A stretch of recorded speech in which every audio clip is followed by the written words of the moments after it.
গাজীপুর মহানগর জাতীয়তাবাদী ছাত্র দলের সংগ্রামী সভাপতি রুহাদুজ্জামান শুকুর আমাদের মাঝে উপস্থিত হয়েছেন।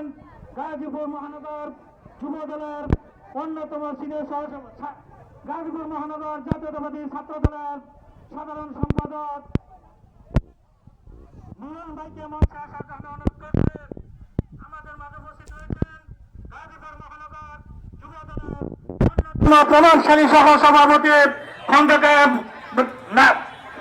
সুমন ভাইকে মঞ্চে আসন গ্রহণ করার জন্য অনুরোধ করছে।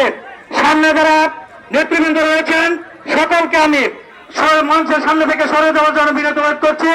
কারণ আমাদের প্রিয় নেতা এইমাত্র আমাদের কাওয়ালতলী একটি প্রোগ্রামে সরাসরি অংশগ্রহণ করেছেন, যাকে দূর থেকে অনেকেই দেখবেন।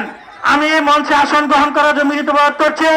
গাজীপুর মহানগর যুব দলের প্রভাবশালী যুগ্ম আহ্বায়ক এবং গাজীপুর মহানগর জাতীয়তাবাদী ছাত্র দলের সাবেক সাংগঠনিক সম্পাদক জনাব সৈয়দ প্রবালকে আমি মঞ্চে আসন গ্রহণ করার বিরত বোধ করছি। আজিমউদ্দিন কলেজ পরিচালনা পরিষদ এডক কমিটির সংগ্রামী সভাপতি সাবেক জিয়াস আনারুল ইসলাম ভাই আমাদের মাঝে উপস্থিত হয়েছেন। গাজীপুর মহানগর বিএনপির অন্যতম নেতা আলহাজ আওয়াল হোসেন ভাই